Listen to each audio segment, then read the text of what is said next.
Hello friends, इस video में हम आईपीसी के सेक्शन 19 को डिस्कस करेंगे। सेक्शन 19 हमें जज के बारे में बताता है, यानी कि हम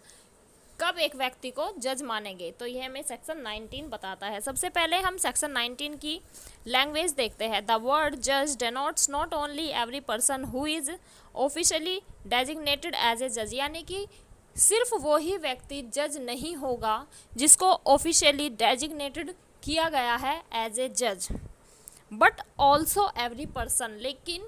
हर एक वो व्यक्ति who is empowered by law to give in any legal proceeding civil और क्रिमिनल ए डेफिनेटिव जजमेंट। हर एक वो व्यक्ति जिसको लॉ ने एम्पावर्ड किया है किसी भी क्रिमिनल या सिविल लीगल प्रोसीडिंग में आखिरी जजमेंट देने का।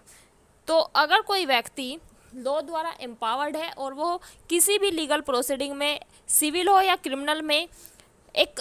अंतिम जजमेंट, अंतिम निर्णय देता है, तो उसको क्या माना जाएगा? उसको भी एक जज माना जाएगा। अंतिम निर्णय का मतलब ये होता है जिस निर्णय के अगेंस्ट कोई अपील नहीं की गई है उसको अंतिम निर्णय मानेंगे। तो अगर कोई व्यक्ति ऐसा निर्णय देता है जिसके अगेंस्ट कोई अपील नहीं की गई है तो वहाँ पर उसका निर्णय अंतिम निर्णय होगा और उस व्यक्ति को जज माना जाएगा। या फिर वो कोई ऐसा निर्णय देता है जिसको किसी अदर अथॉरिटी के द्वारा अंतिम घोषित कर दिया जाता है, तो वहाँ पर भी वो व्यक्ति जज ही कहलाएगा। नेक्स्ट है who is one of a body of person which body of person is empowered by law to give such a judgement, यानी कि जब एक बॉडी ऑफ पर्सन को लॉ के द्वारा एम्पावर्ड कर दिया जाता है कोई भी जजमेंट देने के लिए, तो वहाँ पर जो ये बॉडी ऑफ पर्सन्स होगी इसको भी जज माना जाएगा। नेक्स्ट है हमारा, ये इलस्ट्रेशन दे रखे हैं। ए collector exercising jurisdiction in A shoot under act 10 of 1859 is a जज, यानी कि सन 1859 के अधिनियम 10 के अधीन किसी वाद में अगर कोई कलेक्टर कोई भी एक्सरसाइज करता है, अपनी पावर एक्सरसाइज करता है किसी भी मुद्दे पर, तो वहाँ पर अगर वो कलेक्टर कोई जजमेंट देता है तो वहाँ पर उस कलेक्टर को एज ए जज माना जाएगा। नेक्स्ट है हमारा, a magistrate exercising jurisdiction in respect of a charge on which he has power to sentence to fine और इम्प्रिजमेंट विद और विदाउट अपील इज ए जज, यानी कि अगर कोई मजिस्ट्रेट उसको पावर है फाइन या इम्प्रिजमेंट देने की, तो अगर कोई मजिस्ट्रेट किसी भी आरोप के लिए एक्यूज को फाइन या फिर इम्प्रिजमेंट देता है तो उस मजिस्ट्रेट को वो शक्ति दी गई है कि वो मजिस्ट्रेट फाइन या इम्प्रिजमेंट इम्पोज कर सकता है। तो जब वो मजिस्ट्रेट किसी भी एक्यूज पर फाइन या इम्प्रिजमेंट इम्पोज करेगा,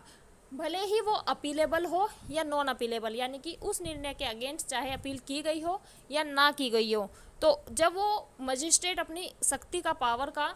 उपयोग करेगा वहाँ पर उस मजिस्ट्रेट को भी जज ही माना जाएगा। नेक्स्ट है हमारा, a member of a panchayat which has power under regulation 7/1816 of the Madras code to try and determine suit is a जज, यानी कि मद्रास संहिता के सन 1816 के विनियमन 7 के अधीन अगर एक पंचायत बैठ कर के किसी भी वाद के लिए,